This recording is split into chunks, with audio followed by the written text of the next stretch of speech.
আমরা অনেক গর্বিত কি জাসপ্রীত বুমরার মতো আমাদের কাছে বোলার আছে। আজকে জাসপ্রীত বুমরা 4 ওভারে মাত্র 7 রান দিয়ে 3 উইকেট নিয়েছে।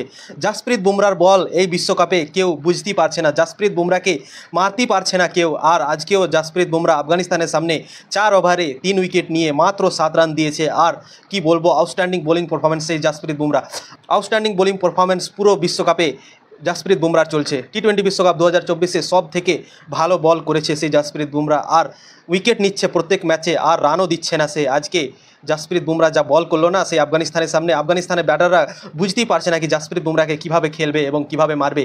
যখনই মারতে যাচ্ছে উইকেট পড়ে যাচ্ছে সেই জাসপ্রীত বুমরা। প্রথমে গুরবাজ মারতে গিয়ে আউট হলো, তারপর নাজিবুল্লাহ জাদরানও মারতে গিয়ে আউট হলো। তো কি বলবো, জাসপ্রীত বুমরাকে মারা মুশকিলই নেই নামুমকিন है। জাসপ্রীত বুমরা এটা বলছে এখন প্রত্যেকটা ব্যাটসম্যানকে।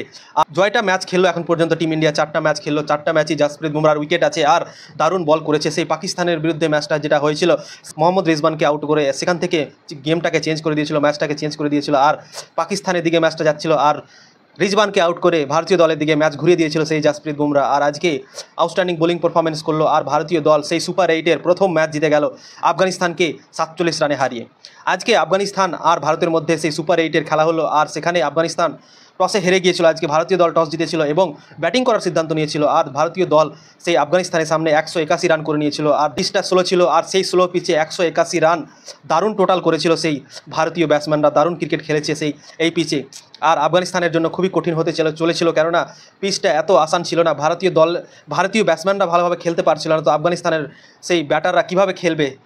যখন আফগানিস্তানের ব্যাটসম্যান মাঠে নামলো তখন প্রথমেই গুরবাজকে আউট করে দিল সেই জাসপ্রীত বুমরা। আর সেখান থেকে ম্যাচে কামব্যাক করতে লেগে আউটস্ট্যান্ডিং কামব্যাক করে পরপর তারা আউট করতে গেল, আর মাত্র 47 রানে ম্যাচ হেরে গেল সেই আফগানিস্তান। আর ভারতীয় দল 47 রানে আফগানিস্তানকে হারিয়ে সুপার 8-এর প্রথম ম্যাচ জিতে গেল। আর দুটো ম্যাচ আছে সেই ভারতীয় দলের, একটা খেলবে বাংলাদেশের সঙ্গে, একটা খেলবে অস্ট্রেলিয়ার সঙ্গে।